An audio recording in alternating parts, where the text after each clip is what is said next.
welcome to the Top Performance Strength Podcast. This is episode 2. We're here with Brendan Rebeck, starting center fielder for Virginia Tech.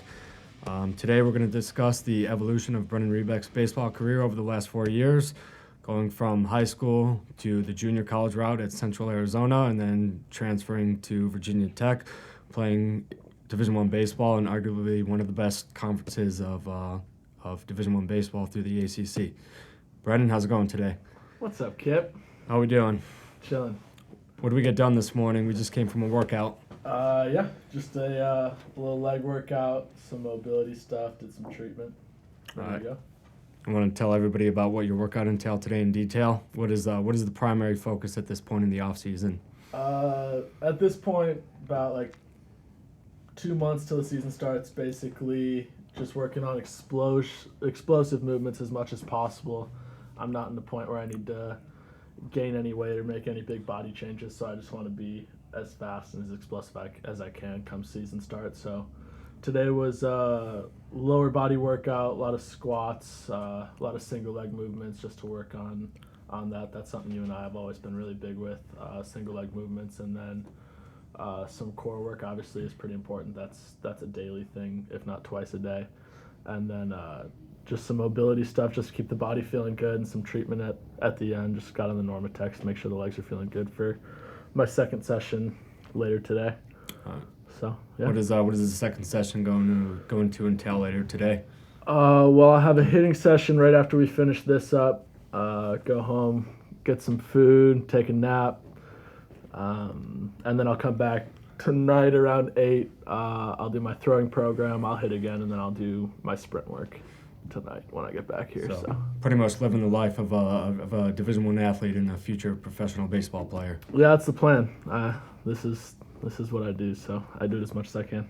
All right, so let's get right to it. So talk about your transition from playing at the junior college level at Central Arizona to where you are now playing at Virginia Tech in, like we said, one of the best conferences in Division I baseball in the ACC. Yeah, I would say my transition was fairly easy for the most part. I think as far as baseball specifically is concerned, the talent level is very, very similar, I would say. Not necessarily in all of the junior college level, but at all the Arizona junior colleges, and then having a chance to play in the national championship and things along those sorts. The talent level really is very similar as far as just pure talent. I would say the difference really is the structure behind it. I think the Division I level definitely has a different level of structure and expectations just with how busy our day is. Obviously, school's a lot more intense at a school like Virginia Tech as opposed to a junior college. Things along those lines, our lifts are a lot more structured than they were before. Our meal plans, things like that I didn't even have at junior college. So just day in, day out, wake up till bed, it's just a lot more structured than junior college. But as far as just the talent level of baseball itself, it's pretty similar, so that adjustment's been pretty easy for me. Okay. Can you kind of talk about what the recruiting process looked like for you coming out of high school? And I know you were talking to a lot of schools ranging from the junior college level to the Division I level. Why did you decide to go down the junior college route as opposed to going down the Division I route right out of high school?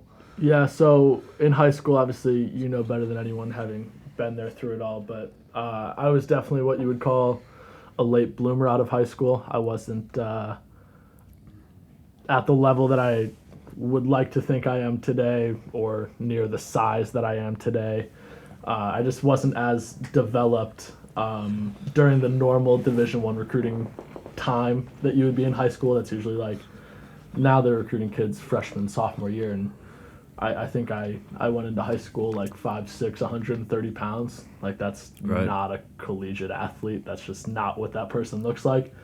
So being a late bloomer, by the time I got to the level that I ended high school in, it wasn't really until my senior year. So a lot of Division I schools were done with their recruiting process by then. It was basically only walk-on spots. They'd already given all their money to other kids.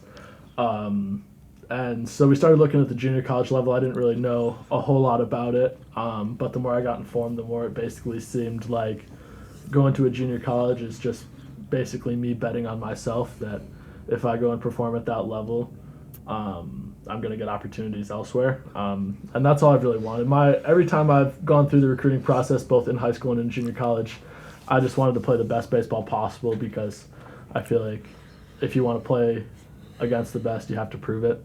Right. So that's really been my whole goal, is if I think I'm the best, I have to prove it against the best competition I can. So that's been my goal, is just to play the highest level I can all the time. So that's basically how I ended up going to Central, being the best junior college in the country. Okay. And you feel like you were able to play against some of the highest level competition at the junior college level, and what did that force you to work even harder in the weight room and on the field to step your game up? Yeah, I would say so. Once you get to college, you realize that everyone in college was an all-state player. Everyone was the player of the year. So, you get there and you think you're all that because of where you came from. You were the best player where you came from. And then you get there and you realize, well, everyone did the exact same thing I did, so I'm not special. I got to work just as hard, if not harder. Things like that. Coming from around here, there weren't too many people that were doing what I was doing necessarily. So when I got to school, I realized that everyone was working at the same level I was, so I had to push myself to the next level if I wanted to keep going. My goal is I always want to be known as the hardest working teammate. I don't want to be known as the best or anything along those lines. I want to be known as the hardest worker. So for me to keep that mentality, I had to push myself to the next level, I would say. Okay. Going back, I think it was 3 or 4 years ago when I had coached you in the fall and we had first gone down to Arizona. Yeah. That's when you had first gotten recognition from the Central Arizona coach. Yep. But that was the first time you had played baseball in Arizona, correct? Yeah. Right, or any other big-name baseball states, whether it's California, Texas, Florida, what have you. Yeah, that was the first time I was outside the Midwest. Right. And you felt like you were able to hold your own. It wasn't a rude awakening for you as far as being able to compete at that level and seeing the different caliber of baseball player that those baseball players were, and just kind of noticing the difference with them. I think I noticed that they were just much more fundamentally sound, or just more overall athletically developed compared to some players here. Yeah. Can you kind of speak on that behalf as far as Yeah. I didn't think that I was overmatched necessarily playing the first time out there. I thought that I was just as talented as those kids. I would say that I was definitely more raw than they were. My Central Arizona coach told me, the first fall I was there, he said that you're just as talented, but point blank, you've played hundreds less baseball games than all those kids have, because in Arizona we're outside in December and January, when that's obviously not possible here. Right. So those kids have played hundreds more baseball games than I have, and there's no better experience than physically playing the game. So those kids just had so much more experience than I had, so that was something I had to catch up on pretty much. Right. Okay. Speak about the recruiting process again, transitioning out of the high school level and going to play at the junior college level, and how you feel it was more beneficial for you to play at the junior college level as opposed to going right to the Division I level, and what advice you would give to younger players that are kind of on the fence as far as should they go down the junior college route right away, or should they go to a bigger Division I level or Division II, Division III, whatever it may be, and focus more on development for the first 2 years as opposed to going to a higher level school and maybe not necessarily getting playing time for those first couple of years where they're going to lose out on development. Yeah, so for me, the junior college route made a lot of sense because I didn't feel that I was going to go to a Division I school that necessarily fit my talent level, or get, not that scholarships are everything. I was a walk-on at my junior college too, but I didn't feel like I was going to get necessarily treated as I felt I should coming out of high school, just because I developed so late, so most of those spots were already taken. But I think that going to a junior college was easily the best decision of my life. No questions asked. Going back, I would do the exact same thing 10 times over, no question.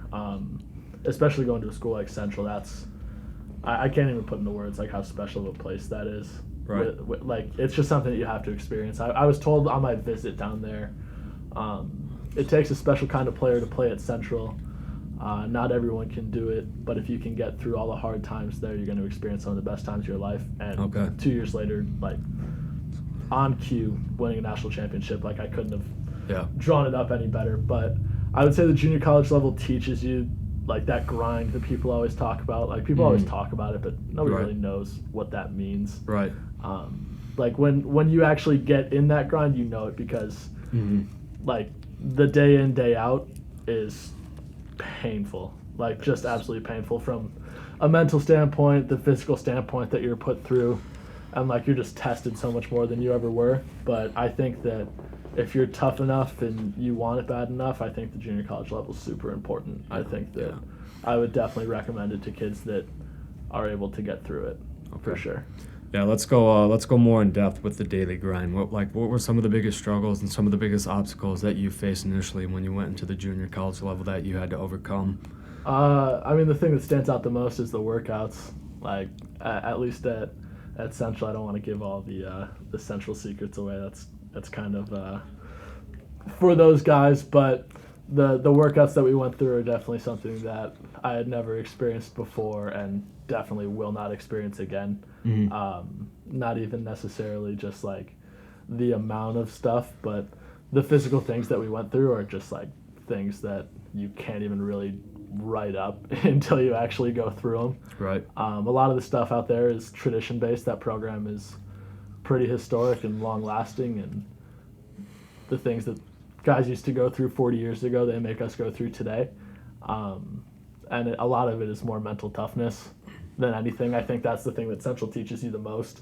So you think it's more along the lines of just continuing a tradition that they started 40 years ago, and they've seen that that's been a big factor in their success as a program? Yeah, definitely. I mean, the tradition at Central is everything. I mean, I have our motto tattooed on me. That's how like serious I take it and how serious everyone in the program takes it. What is the motto you have tattooed on you? DB9. I can't disclose what it stands for, but DB9 is the Central way and has been for like a very, very long time. Before our head coach got there, it's been a thing.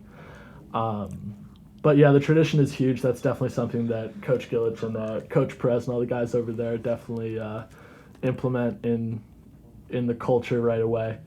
But I think definitely Central teaches you the mental toughness. It's out in the middle of the desert. There's absolutely nothing to do there but work, go to school, lift, and repeat. And I think that that's why Central's such a successful program, because our guys have tunnel vision to getting better. That's the only thing you have to do out there. Keeps you out of trouble, and it keeps you focused on and prioritizing baseball and the things that truly matter most to you. For sure. I think even besides myself, I think I improved like a great deal from where I was in high school to when I left Central, but not even just myself, but all my teammates, just like seeing kids grow up there. Like mentally turning from boys to men and physically like boys to men as well. Like the gains that you see there are crazy, for sure. Okay. So you talked about the coaching staff and how they helped you develop mental toughness. Like, what were some of the biggest takeaways as far as, like, how did they help you develop that mental toughness and how that's carried over to what you do on a daily basis in the weight room and on the field, and as well as how that's transferred over to what you do on the baseball field? And obviously, baseball being a big game of failure, how has that helped you deal with failure? Yeah, I mean, they throw a lot at you, and they don't shy away from saying that. Like, our coaches tell us, like, we're going to put everything on your plate that we can because we want you to learn how to handle it. Things along those lines. Like, they're not coaches that are going to sit there and baby you. Like, they're not. And that's something that I had, like, all growing up. I think that that's a pretty common thing through coaching. And these guys straight up tell you, like, you got to grow up. Like, you got to get through it. Like, there's no real, like, special formula besides either you're going to toughen up or the game's going to toughen you up or you're not going to play the game anymore. Right. Like, it just comes down to, it's as simple as that. Like, you're going to grow up or something's going to teach you to grow up. Like, you don't really have a choice along those lines. But they never took it easy on us, ever. Never, ever took it easy on us, for sure, all the way up until we won the national championship. And, like, it was never a day off, I think, is probably what they taught me the most. Right. There's never a time where you can sit back and take it easy. Like, if you get on the practice field at 8 a.m. and it's 110 degrees out, we're going to go just as hard until whenever that practice ends, which those practices are long. Junior college doesn't have, like, restrictions like the NCAA has with, like, hour restrictions, things like that. Like, from the time you get to the stadium till the time you go home, like, you better be ready to go, for sure. There's no days off, things along those lines. And who was your favorite coach when you were at Central? Ooh, I couldn't pick a favorite. They're all, like, super, super different. I think their personalities are all really different, which kind of made them such a successful staff. Like, Coach Gillich is the head coach, and he's like, I can't even describe him. He's super. He knows how to talk to you. He knows how to get the most out of his players for sure. Like he could give you one line if you're struggling, and it'll just flip things. Coach Perez he's our recruiting coordinator. He recruited me day in, day out basis. I probably talked to him the most. We had a pretty good relationship, and then Coach Ahern's our pitching coach. He's an alumni of Central. He played there when he played junior college baseball there as well, so he knows the tradition, the hard-nosed mentality more than anybody else. So that's definitely something that he implements on a daily basis for sure. Okay.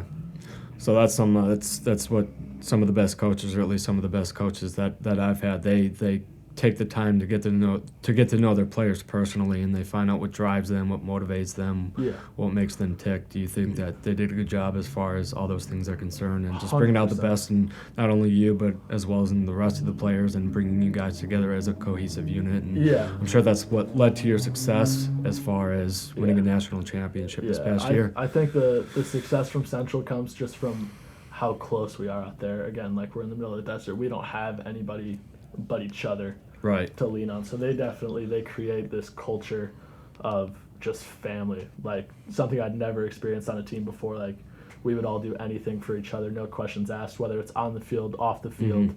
Still today, we all live across the country. We have kids from Australia, Canada, like literally all around the world, and like they created a culture that made us all brothers, like no questions asked. And that includes our coaches as well. Like, I still talk to all my coaches on a daily basis, even though they're all out in Arizona and I'm in Virginia. Like, they created that culture that, like, you wanted to perform for them, you know, like when you step on the field, you weren't just playing for yourself, which is something that I feel like is easy to do in baseball because it's such an individualistic game. Like, you're going up to the batter's box by yourself, you're throwing a pitch by yourself, but you want to do it for your team. And when you're playing with like your family, it just makes you want to do it more for them than even for yourself. You know what I mean? Like, you don't want to let them down. Yeah, absolutely. Everybody has each other's back out on the field, right? Yeah, 100%. Yeah, Definitely. Is that something you didn't feel like you had at the high school level, whether it was playing high school ball or playing AAU or summer ball? I mean, it's just different. Like,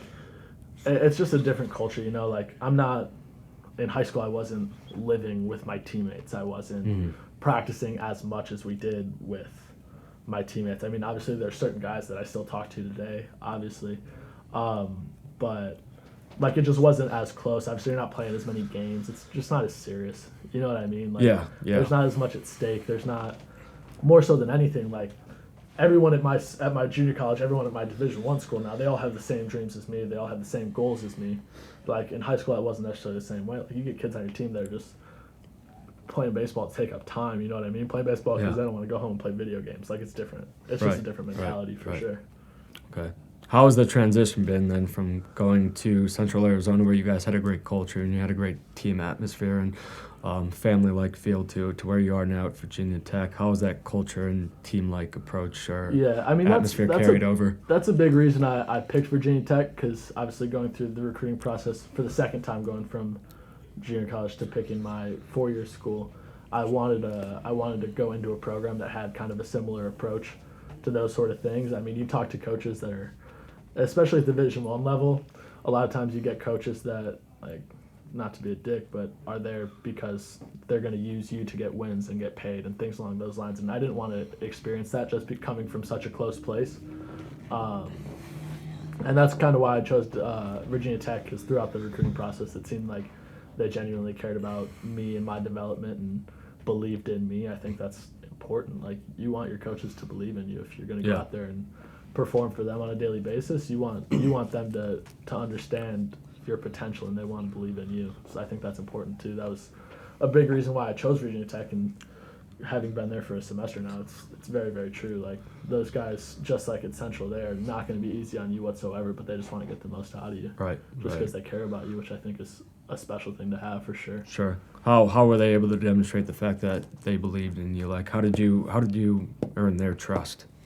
I mean, this semester I went through a pretty big swing change. I mean, those sort of things happen where you gotta change things up from the way you used to do things. I mean, I went through a pretty big swing change, and it was pretty tough because it was pretty drastic.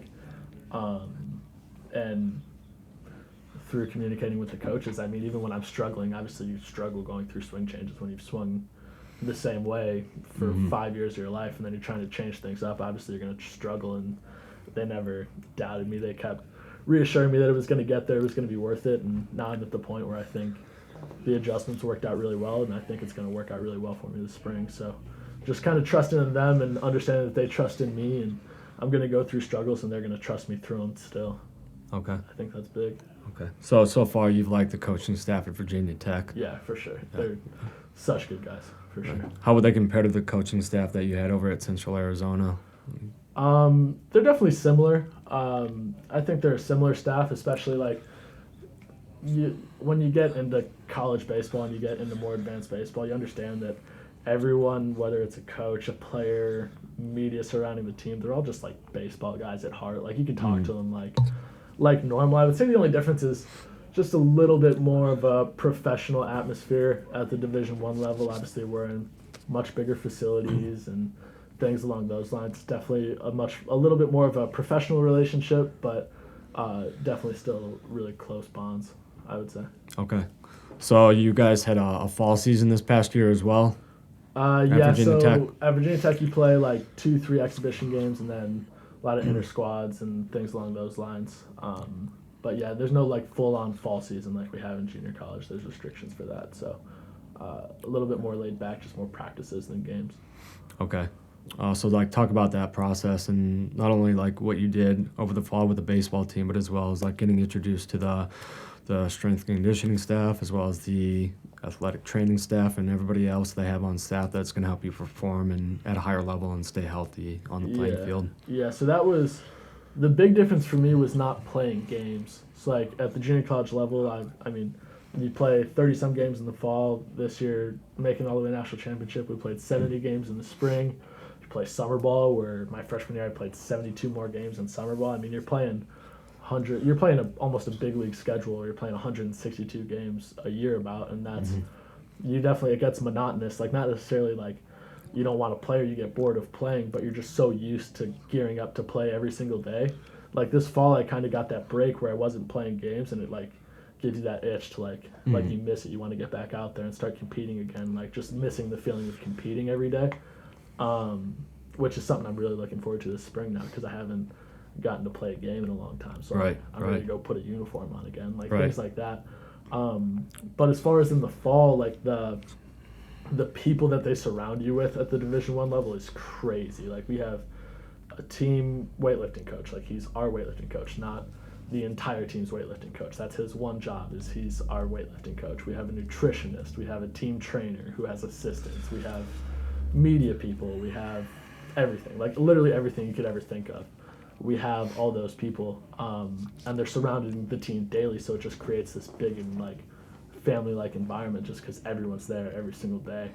And that's really cool. That's something I hadn't really experienced before. I'm used to just kind of your team, your coaches, that's it. It's just you guys. And like they surround you with a bunch of people that their job is to help us get better, which is crazy to me that like I'm in a place where people have full-on jobs just to help us maximize our potential. That's like crazy to me, but I'm super grateful for it, and they've been able to help me a lot so far, which has been really, really nice.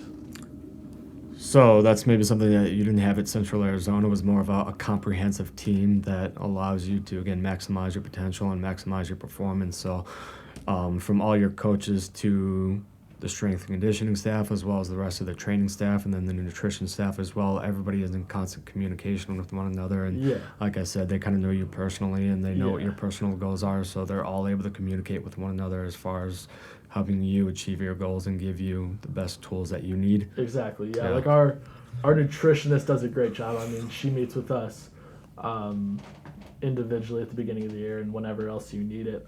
Like if you need a meal plan to lose weight, lose fat, gain weight, anything along those lines, like she will literally sit there and write you what you need to eat on a daily basis, which is something that you and I did my senior year, which helped me get to a different level physically for sure. But like that was you and me on a personal level, and the fact that she can do that with a whole team is like pretty special.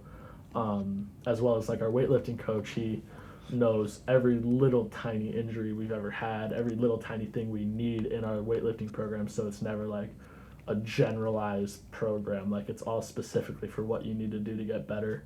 Our trainer is literally there from the time we get there at 6 a.m. to lift until we leave.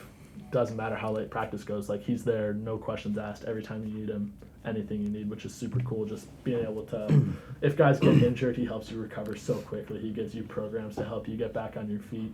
And even if you just have like these little nagging things, like he wants you to feel good every single day, like Right. which is something I'd never experienced before. Like, we had 2 trainers to work for an entire athletic program at Central. Like, 2 trainers split among every single team, and like, this guy's our trainer. Like, he's here for us at the baseball facility every day, which is crazy. Like, Right, I've never right. seen that before, so that's really cool too. Right. So if you have like just aches and pains just from the daily grind, like you could go to him or you could go to somebody, a part of the staff, and they can help you and Yeah. make sure that you're feeling good and you're moving good and you're coming back the following day stronger, fully recovered. Yeah, exactly. And then the nice thing too is our athletic trainer, as well as our weightlifting coach, our nutritionist, they do a really good job of communicating everything with our coaches too. So we never really have like a disconnect there. So like, if I have something aching and my trainer doesn't necessarily want me to do that day or anything along those lines, like, our coaches know that. Our trainer lets them know, so you never have that disconnect of like, oh, like, why does this hurt? Have you done this? Have you done this? Like, it's all known. Like, all the everyone's on the same page all the time, which is really nice. Okay. So they say they do a pretty good job as far as just being able to manage the overall workload, especially like you said, you come off a spring season and a summer season and a fall season where you're playing 130 plus games, right? And then you Yeah. transition to Virginia Tech where you're playing inter-squad and you're practicing. That kind of allows you to prioritize and focus your time and attention and effort on other things as opposed to just going out and playing games. So Yeah, like, it's been really nice this fall. It's kind of the first time I've had in like a couple years to like sit down and develop. Like, I wasn't worried about going out and getting ready to hit 95 every day. Like, that's not something that you can, oh, I'm going to make an adjustment in batting practice today and then I'm going to go out and hit 95. Like, that doesn't happen. Like, Right. If anybody says that happens, they're absolutely lying. That's never Right. you're never going to have success Mhm. doing that. So like, being able to embrace failures and understand that I'm going to struggle through these things and I have time to develop and make changes and do whatever I need to do to get ready for the spring was really awesome. This fall was super beneficial to be able to like take a step back and like really do the things I needed to do to like, I think, take myself to the next level. I think has been super important this Okay. fall. So you say like they've done a pretty good job as far as like just being able to evaluate you and where you are and just give you the tools as far as like what you need to Yeah. address your overall Yeah. development. How have they gone about like the evaluation process, or maybe something along the lines of like what the strength coach has done with you from a performance standpoint, or what Yeah. the other athletic training staff has done with you from a movement standpoint, as well as what the baseball coaching staff has done from you as far as just where you are from a baseball skills standpoint and where you are and what you need to work on to get to where you want to be by Yeah. the time the spring season starts. Well, as far as strength training, my strength coach and I have been on the same page. I was there over the summer lifting as well, so we've been on the same page for a long time. But like, he knows that I don't have physical gains or anything like that to make. Like, I'm at my goal weight, I'm at my goal body fat, all that sort of stuff. Like, I don't have any physical things that I necessarily need to work on. So for us now, everything that we do is to keep me healthy, keep me ready to go for the game, keep me in the body shape, body form that I want. And then besides that, like, he just wants me moving fast. Like, I'm a speed guy, so everything is just based around, if you're the fastest guy in the field, let's make you faster. It's just like, just double down on your strengths. Like, if speed is what's going to make me a successful baseball player, why wouldn't I want to be faster? Like, Right. I'm not a guy who's going to show up and park 25 balls over the fence. Like, that's not going to happen. That's not my body type. That's not the player I've ever been. I might do that every once in a while, but my bread and butter is speed, so why would I try to steal 20 bags and hit 5 bombs when I could steal 40 bags and lead the country? Like, that just doesn't make a lot of sense to me. I'm going to double Okay. down on my strengths, and that's something that him and I have been on the same page for, so we've been able to do that really well. As far as baseball, like you asked, So before we get into that, Yeah. let's talk about like how your strength coach has gone about like programming that for you. Like, what are you doing in the weight room with specific like strength lifts? What are you doing as far as like your speed and agility program looks like? What are you doing from a power standpoint as far as say like what your plyometric and med ball exercises look like? Yeah. How have you been able to double down on your strengths and continuously improve your speed? Because we know that's always been a big part of your game, and that's what's going to help you get to the next level. Yeah. Definitely.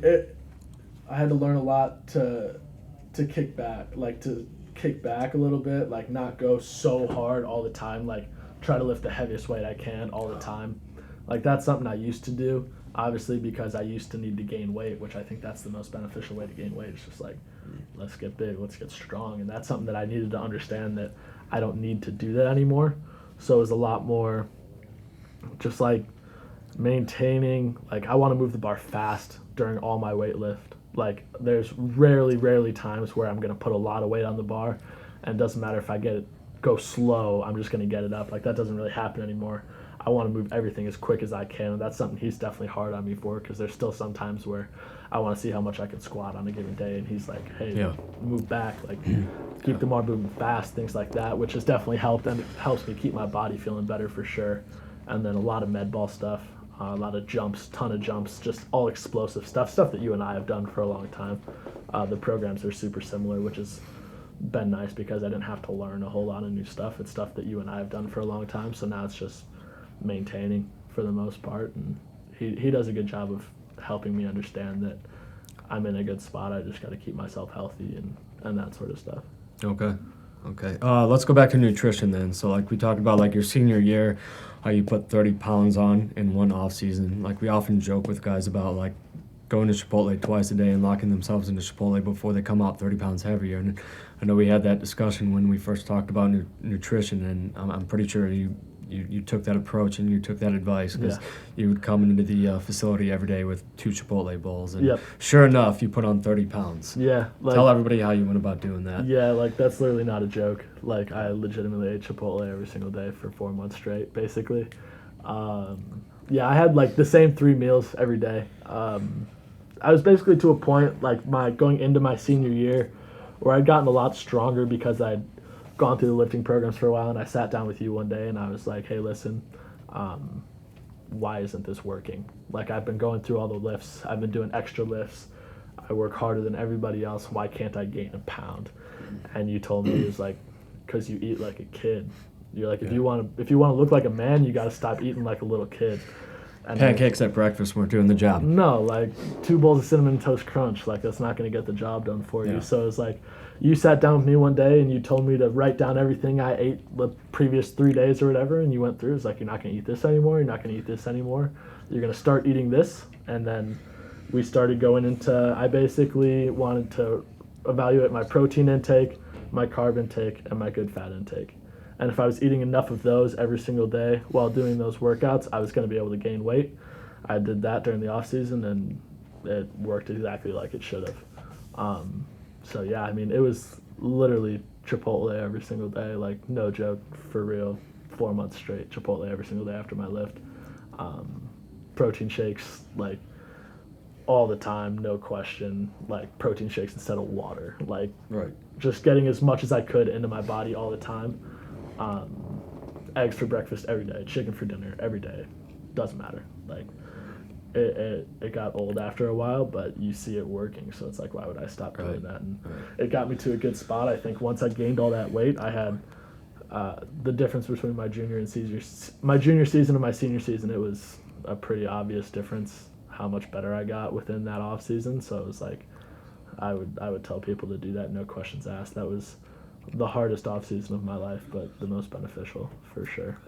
How, so like at this point now, like how has your nutrition approach evolved now that you're working with more of a reputable and a qualified nutritionist? Like how has she sat down with you? Like what kind of questions has she asked as far as like what type of player you want to be and like how you're going to be successful on the baseball field and what you need to do from a nutritional standpoint to ensure that you're successful on the baseball field? Yeah, so being at a point where I don't have weight to gain or lose or things like that, I don't need a specific meal plan to do what I'm doing necessarily. She basically just wants me, like, in order to maintain, I eat a normal amount of food. That was something I struggled with because I'm so used to trying to gain weight that I was always eating more food than I needed to.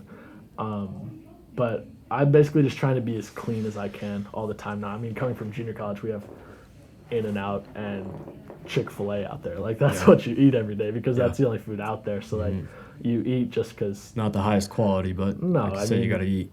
Eating In-N-Out burgers is better than eating nothing. So it's like, you got to do what you got to do. But now I'm in a place where I have so much around me that, like, she's just teaching me to eat cleaner just so I can be healthier and feel better on a day in, day out basis. Just when you eat cleaner like that, like, it doesn't necessarily affect your body in a sense because I'm not eating to gain weight or anything like that, but I just feel better every day. I feel more energized, less aches and pains, things like that. Just when you, like you say, you don't put bad fuel into a Ferrari, right? Like, if you want to have a good body, you got to put good stuff into it. So Exactly. So it's just been more about feeling good. So that's kind of helped you transition as far as like eating better quality foods and of course getting better coaching along those lines as well. Talk kind of about like supplements. I know like supplements, I don't know if they're frowned upon at the Division I level or if there's just kind of a lot of like what would you say? Yeah, there's a lot of restrictions. A lot of restrictions with supplements. Everything has to be NSF certified. Yeah. So they all have to be certified. Things that they would recommend just for like general health and well-being and just like especially being able to minimize inflammation and recover. Obviously things like fish oil and turmeric and like even stuff like CBD oil is really beneficial. If something like that is even allowed. Yeah, so like most of that stuff honestly probably isn't allowed. Definitely not the CBD oil. Just because the NCAA is super strict with all the things that they want you to take, and that's super complicated, like not even worth talking about. But basically, my nutritionist helps me. If I take a supplement, which the only supplements I take, I literally right now all I take is just whey protein, just general protein, just to recover after workouts. Which is all I get that from the school, so I know it's good and all that sort of stuff. So like that's all I take right now, but I mean, I think the most important thing you could do, especially if you're a developing kid, is just learn how to eat right. Like I wouldn't even, when I have kids one day, I'm not going to tell my kids to touch a supplement until they learn how to eat a good 4 meals a day. Like when they can do that, then they can start taking it past that. But until you learn that mac and cheese and chicken nuggets isn't how you're going to become a good athlete, then you don't need to be taking anything else. You always have to have the foundational things in place before you can move on and become more advanced, just as with anything else. Exactly. And that's what you taught me. I was like, because I was drinking protein shakes and I wasn't gaining any weight, and it's like, well, because when you match protein shakes with cereal, like it's not going to work. Right. So I think definitely the base is huge for sure, especially if you want to be a good athlete one day. Okay. What are so like let's get into like just like daily positive habits, rituals, routines, things that you feel like you have to do on a daily basis that's just going to help you continue to progress forward to get to where you want to be. Yeah, I think the biggest thing that I've done within the last year or so is like everything I do on a day in, day out basis, I want to keep myself happy and I want to keep myself functionally performing and doing my job as well as I can. And if I could do those two things, I think I'm going to lead a pretty good life and I'm going to be successful. So I really don't, like, it's all simple. I don't do things that don't make me happy. Like as far as off the field, like I don't do a whole lot of extracurricular activities. I eat with my girlfriend, I eat with my teammates, I do the things that I want to do, and I relax, I get a lot of rest. I do a lot of those things, but everything is focused towards keeping myself happy and being the best baseball player I can be. So there's no like specific rituals, things like that. Like I just kind of go with it, you know. I just kind of vibe whatever feels good that day. I roll with it and see what happens the next day, as long as it's going to make me happy and make me a better baseball player. Yeah. So that kind of like that goes in line with what we talked about with like culture and environment and surrounding yourself with the right people. Like you feel you're in a good place as far as surrounding yourself with the right people, and of course like we've all come across like the negative deadbeats of the world who just will hate on you and just talk smack behind your back, and we just I cut out kind of all learn to weed them out and ignore them. Yeah. I mean, like that's something that I talked to you about. I talked to Jimmy. Obviously Jimmy's right here. Jimmy's my best friend from high school, in case anybody doesn't know. Hey Jimmy. Yeah, I mean that's something that I've learned over the past few years. Like I just cut all negativity. Like it's just not worth my time necessarily. It doesn't make me happy, so it's not something I want to surround myself with. Like, people talk like, oh, I got a small circle of this and that, and then like they Snapchat 30,000 people every single day. Like, that doesn't really make sense to me. But like, I talk to my family every single day. That's important to me. I talk to you. I talk to Ace because you guys have helped me get to where I am today. I talk to Jimmy from home, and that's it. I talk to my girlfriend and my teammates, and that's it. Like, I talk to the people I need to talk to help me perform the best way. I talk to the people that keep me happy, and those are the only people I mess with. I don't feel the need to go out and talk to other people, or I don't feel the need to go post on social media and show everybody how talented I am. Like, I don't feel like that's necessary. I feel like if that happens one day, they'll figure it out. So there's a lot of power and positivity in surrounding yourself with the right people that are supportive and encouraging of you, as well as like just being able to reciprocate that. Like, I know you're a good teammate, and you're always somebody who's been positive and supportive and encouraging to your teammates as well. Yeah. So positivity is the biggest thing. Like, whether or not you're an athlete, a person like with a normal like 9 to 5 job, like, if you can wake up and generally be happy and grateful every day, like, you can't really ask for much more than that, you know? I mean, people can make money and be successful, not be successful, anything like that, but you're gonna have a good life if you wake up every day, you got a good support system around you, you're happy. Like, you can't really ask for much more than that, I don't think. So that's what I want to do on a day in, day out basis.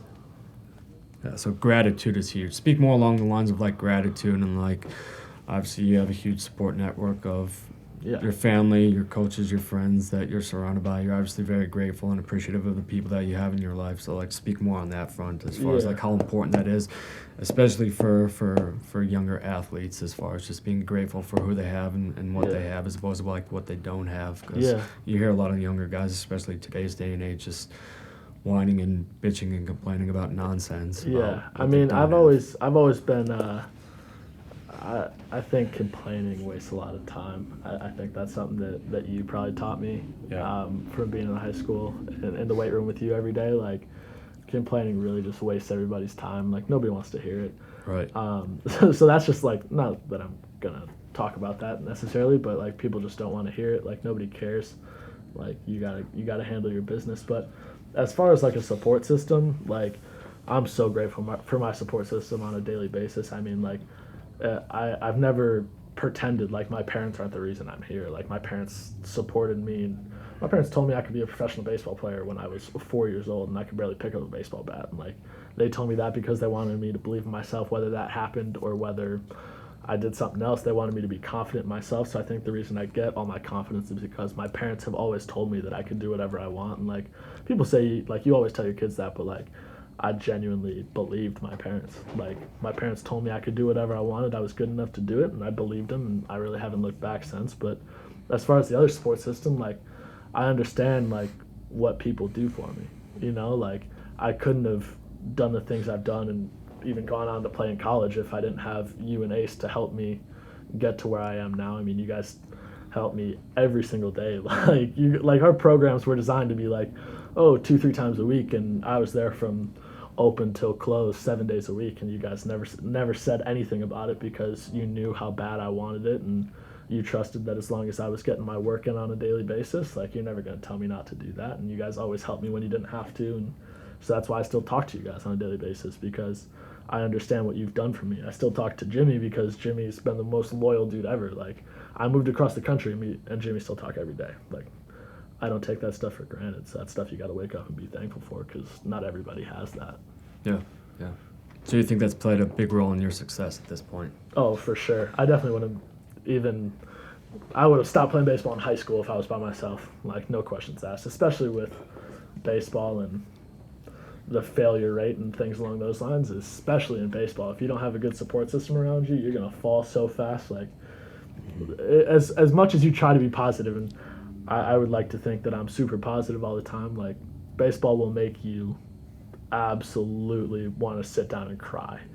And it'll humble you. Baseball makes grown men cry on a daily basis, and like, if you don't have a good support system around you to not only tell you like, hey man, you're good enough, like, you're good enough to do this, you work hard, remember why you do this, but then also when you're being a little baby, like, tell you, hey man, like toughen up, like you're better than this. Like they remind you why you do this, which I think is important because baseball will it'll mess your head up pretty easily, especially with how much you can fail. Like the human brain isn't designed to just like take failure over and over and over, which is what baseball does to you, which is why the best players in the game of baseball are the toughest dudes.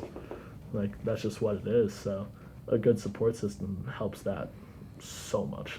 Like I wouldn't be able to do anything without them, no question. Aside from having a good support system in place, like what's helped you gain that mental edge? Like where does your mental toughness and mental fortitude come from? Like how have you been able to overcome like the daily failures that you experience playing this game? I don't think it's necessarily anything I've like learned over time. I think people and culture definitely help form it. I think you guys helped that through high school. I think like my team at Central, how tough everyone was there, it made me want to be tough and not have to not complain and things along that line. Still the same thing at Virginia Tech. Like, but I think a lot of that just comes from like who you are, like from the time you're young. Like I've always been ultra competitive, so I've never been one to quit. Like if I'm failing, it doesn't make me want to stop, it makes me want to go harder. And that's just the way I was built. Like that's just the way I've always been. Like if I'm not doing good, I'm gonna sit in the cage for 4 hours that night until it's 2 a.m. and my eyes are closing while I'm hitting, and like I'm gonna figure it out one way or another. Like I feel like if I show up longer than everybody else and I refuse to quit, like eventually the game's gonna pay me back and I'm gonna win. Like that's just always been my thought, that when things get hard, keep going. Like I just always keep going. That's just what I've always done. Yeah. So Good. I think that's big.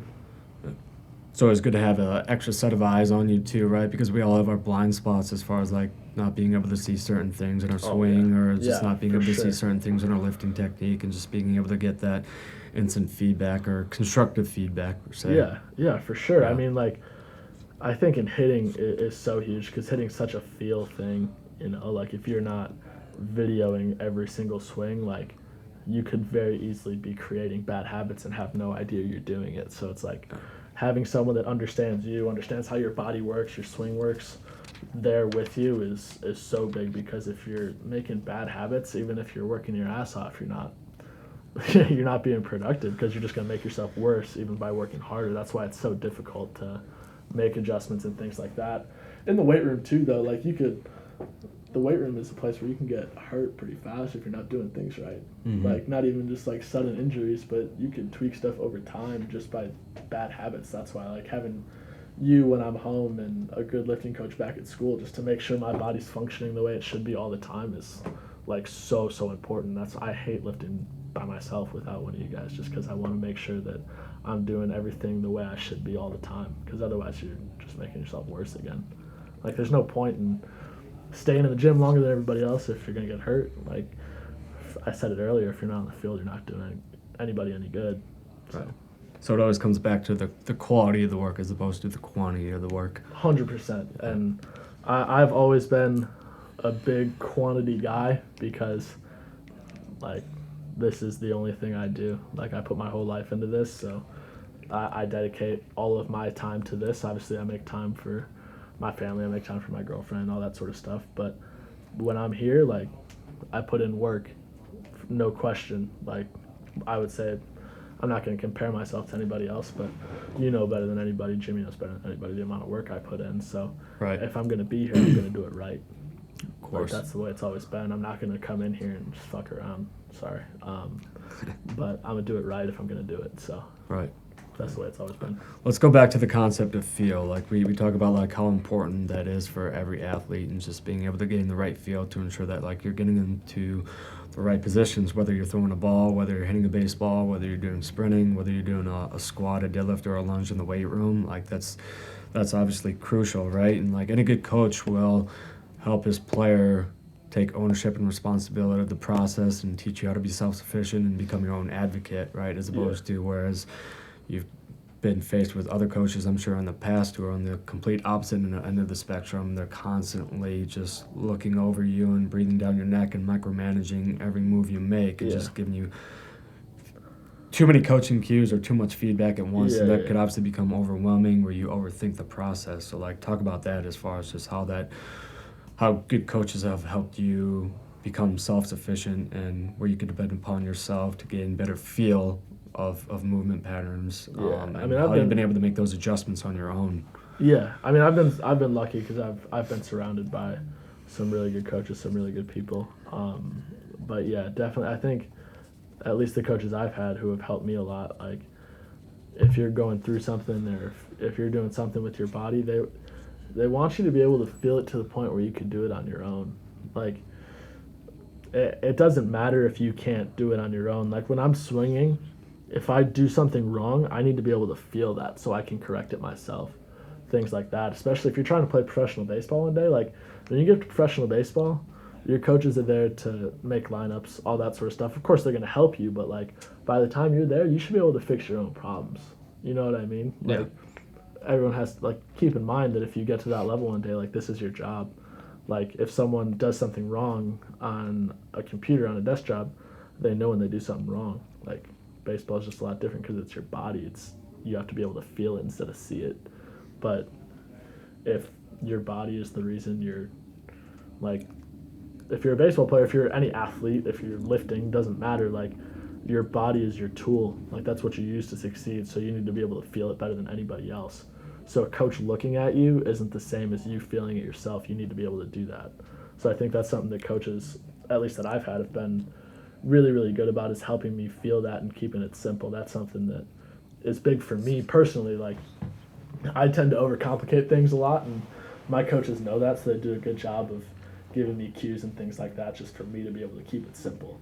Because if I can keep it simple, have one or two cues I can work with, and then let my athleticism work, I get a lot more successful than thinking about a bunch of different things at once. Right. Simplicity is key, right? Like we talk about the KISS principle, keep it simple, stupid. So, and like we had said, like we all have kind of get stuck inside of our own heads and we overthink and we get overwhelmed by too much at once. Like how have you been able to kind of simplify things to the point where you make things easier on yourself and you get more efficient and you more effective and you get a better result in the end? Yeah, a big part of it is just trusting it.